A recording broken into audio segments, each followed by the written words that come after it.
Hi friends, আমরা চলে এসেছি আমাদের গ্রামের শ্রীহরি বাবার মন্দিরে, আমি এবং আমার বাড়ির সবাই।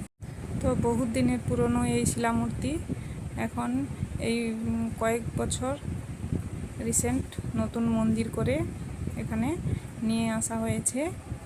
তো আপনাদের মন্দিরটা দেখাবো।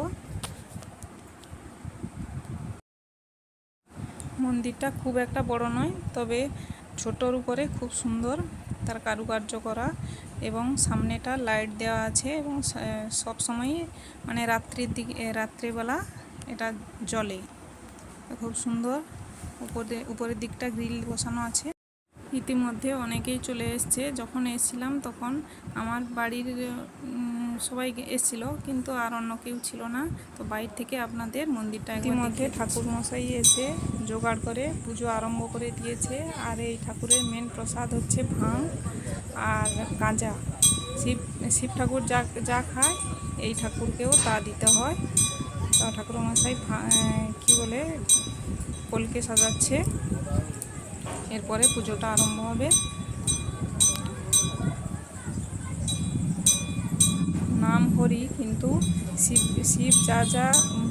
পূজায় যা যা লাগে এখানে তা দেওয়া হয়। তো ঠাকুর মশাই আরতি আরম্ভ করে দিয়েছে। আর এই হরি মন্দিরের পাশাপাশি অনেক মন্দির আছে, যেমন কালী মন্দির, শীতলা মন্দির, আর এমনিতে হরি মন্দিরও আছে। আর এটা তো শ্রীহরি বাবা। তো কালী মন্দির এবং শীতলা মন্দির নতুন করে আবার তৈরি হচ্ছে। পুজো এখন শেষ, তার ফাঁকে কয়েকটা ছবিও তুলে নিলাম। তো সমস্ত জিনিসপত্র গুছিয়ে নিয়ে আমরা বাড়ির দিকে রওনা হলাম। তো পরে দেখা হবে, টাটা।